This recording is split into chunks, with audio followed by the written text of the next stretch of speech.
The extractive sector has become a leading contributor to Guyana's economic development.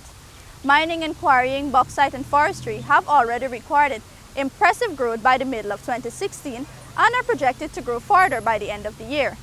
The sector remains vital for the economic growth, but there is still untapped potential for job creation and revenue generation, especially with an emerging oil and gas industry. However, the sector is challenged by the development of the policies that ensure the protection of the environment. This week, we take a look at the extractive industries, its contributions to Guyana's growth, and the challenges the sector faces.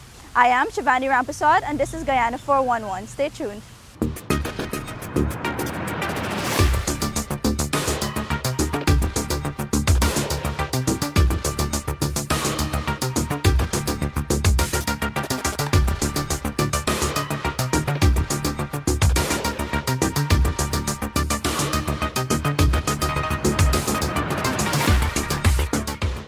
Mining of gold and lesser minerals is ingrained in our history and our culture. As the mining sector rises to become a leading subsector contributor in our economic development, it is challenged by the regularization of its operations to reduce debt, prevent trafficking in persons, and protect the environment. Gold has become a driving force of Guyana's economy. By August 2016, gold contributed 22% to the country's gross domestic product.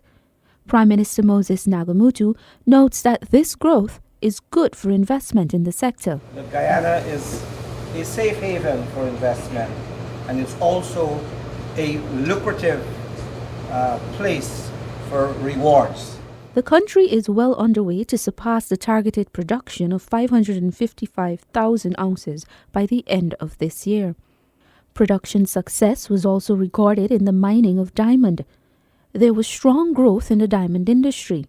The industry recorded 61,552 carats in production. But these successes are shadowed by the need for more mining space, safer mining practices, and more environmentally conscious practices. The Ministry of Natural Resources is responsible for the extractive sector. Minister Raphael Trotman notes that measures are being put in place to bring relief to small miners. We did meet with the small miners at the beginning of the year, and we have set aside a substantial bit of acreage in all of the 6 mining districts. We plan during the month of August to go into those districts and ensure as well that small miners also receive concessions. Finding available mining lands is not the only challenge to mining. Occupational health and safety in the extractive industry is of paramount concern for the Minister of Natural Resources and the regulatory agency, the Guyana Geology and Mines Commission, GGMC. Records from the Natural Resources Ministry reveal that there were 31 miners who died due to pit collapses over the last 2 years. The Natural Resources Minister believes that only a compounded effort can completely eliminate mining deaths. In these circumstances, a roadmap for addressing what has become the most prominent scourge in the sector is needed, and governmental action is necessary to lead the way as the key regulator of the industry. However, action is not the sole responsibility of any stakeholder, but a collective role must be recognized, accepted, and immediately implemented. The GGMC and the mining school have crafted a comprehensive module for general managers of dredges and miners in the various processes of mining. From financial management to mine pit design, construction and maintenance, and basic first aid techniques. This module's content continues to evolve to meet the needs of the sector. The small and medium-scale miners are faced with several challenges that include knowing where to position their dredge and how to make, of course, a profit. Enhanced regulation, monitoring, and enforcement by the GGMC is key to preventing not only deaths in mining, but eliminating trafficking in persons. Trafficking in person is another scourge the sector faces, and Minister within the Ministry of Natural Resources, Simona Brooms, is confident enforcing existing regulations will deter offenders. Anyone entering into a mining district is supposed to present what you call a privilege. And one of the most simple forms and very stern in prevention is that piece, that plunge out there. The GGMC has been tasked with enforcing these regulations. The government has since adopted an interagency collaborative approach to tackle trafficking in persons. As the sector works to improve and protect those who work and interact in the industry, the need to protect the environment is also of paramount focus. Reclaiming mined-out areas is a focus of GGMC's Acting Commissioner Newell Dennison. Any person who mines is required to reclaim, backfill, and so on. And what we're trying to do is to have, in a very programmed way, how that is going to occur. Reclamation is part of mitigating measures to reduce the degradation inherent in mining. Mining is part of our history and culture, but today, the government is working to ensure that it is done in a more environmentally sustainable manner.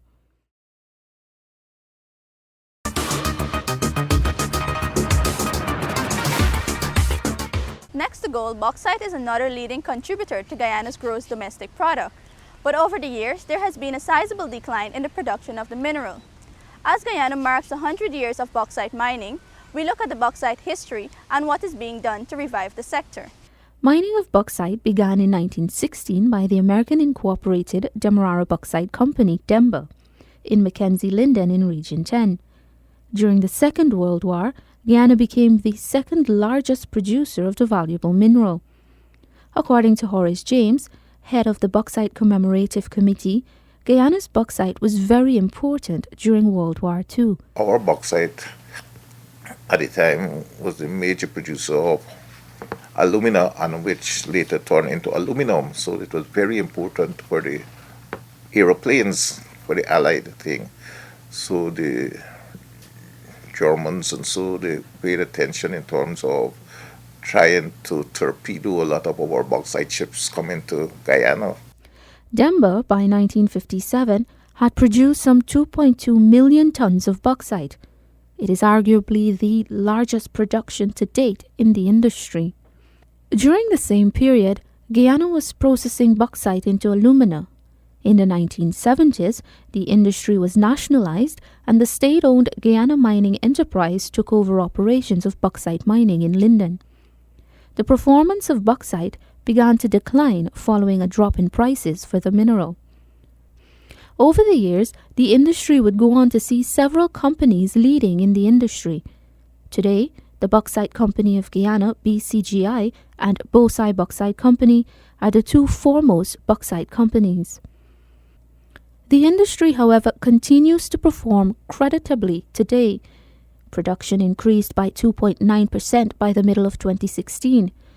BCGI has seen increased production as a result of moving its operations from Kakwani to Kurubuka.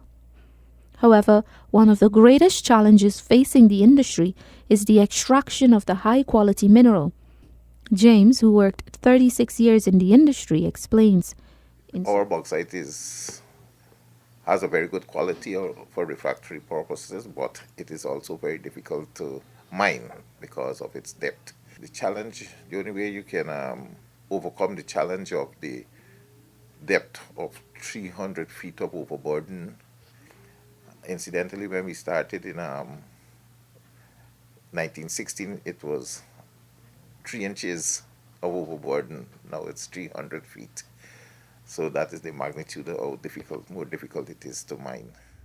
As the industry nears its centennial observation, the Minister of Natural Resources announced a review of the long-term viability of the industry and possible resuscitation. And we will be putting together a team to review the industry in total and report to government. Not an investigation, but just a review, and hopefully... It is believed that Guyana is capable of producing some 350 million tons of bauxite, but generating sufficient electricity and diversifying production would have to be considered by the industry.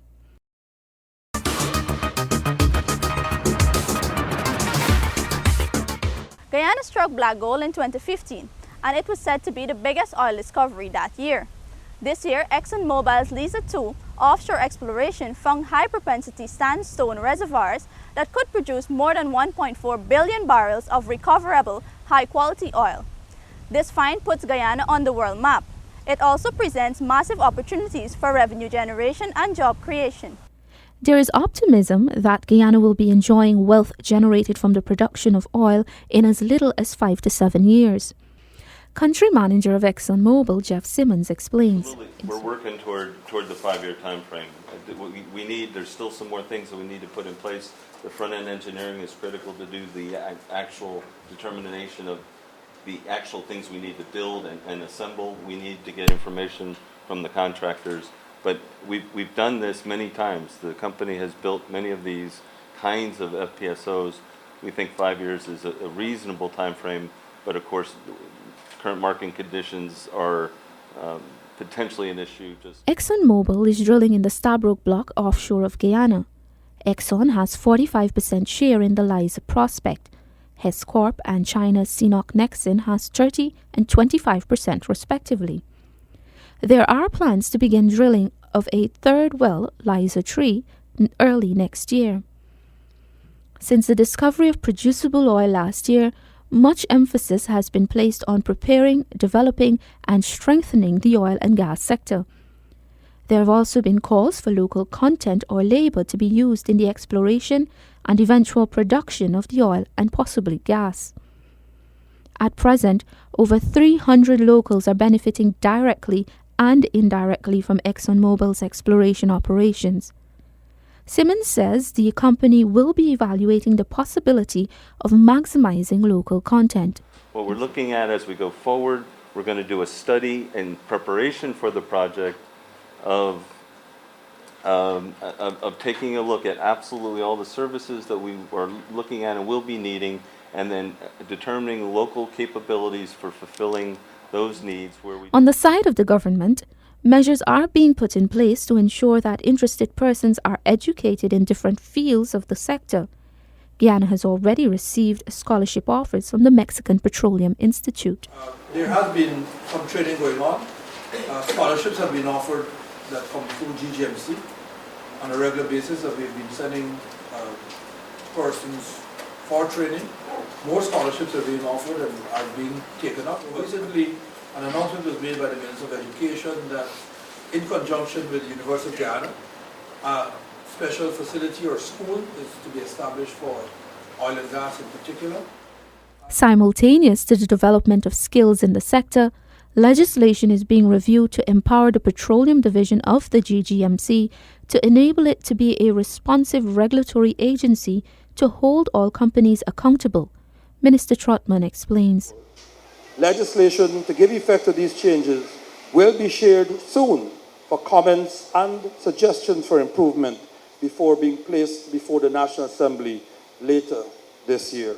Recognizing the importance of this sector in the extractive industries, government has also made efforts to join the Extractive Industries Transparency Initiative, EITI. EITI is a global standard that promotes open and accountable management of a country's natural resources by strengthening government and company systems.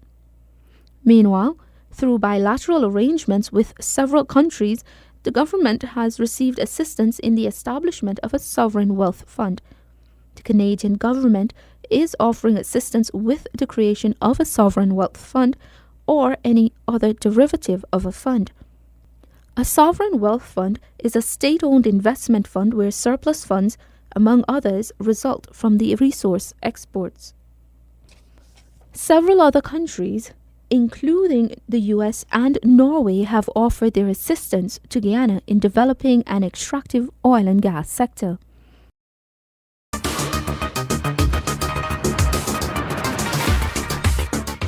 The forestry sector contributes just about 3% to Guyana's gross domestic product. Nonetheless, the sector remains invaluable in the protection of the environment.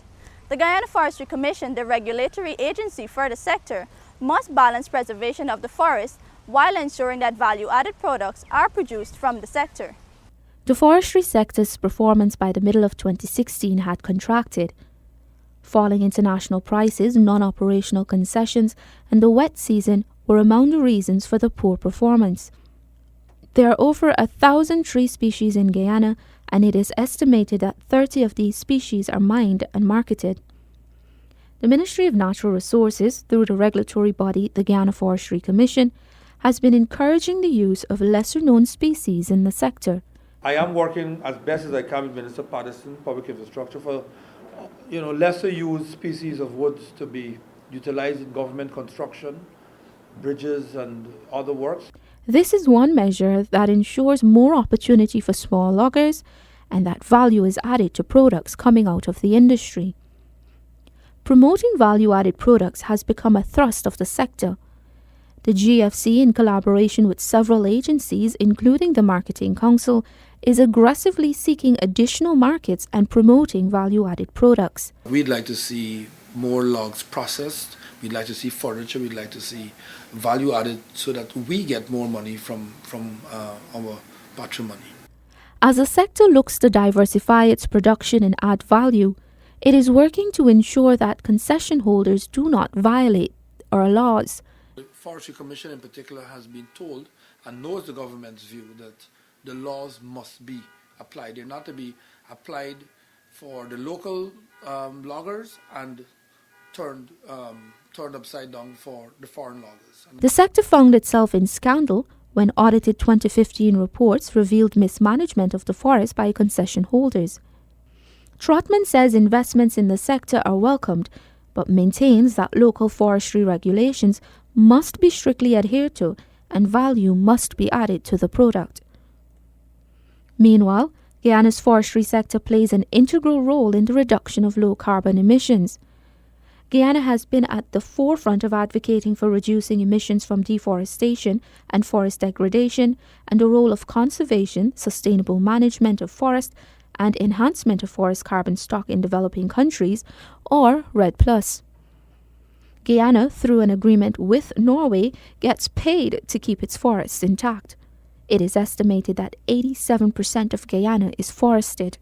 The agreement says 250 million. So what we have now is that money will continue to flow. Guyana has not received all of it. So for the first part, we'll continue to utilize that money or to receive it. Secondly, it was agreed that Guyana may apply for, and there'd be no objection, for financing to be used for the management of Yokorama. The Guyana REDD+ Investment Fund, or GRIF, is a fund that finances activities identified under Guyana's low-carbon development strategy. In spite of the challenges the sector is facing, there is confidence in growth in the sector by the end of this year. Overall, the extractive sector will continue to receive government's attention and investment as it remains the foundation of the country's GDP and economic development.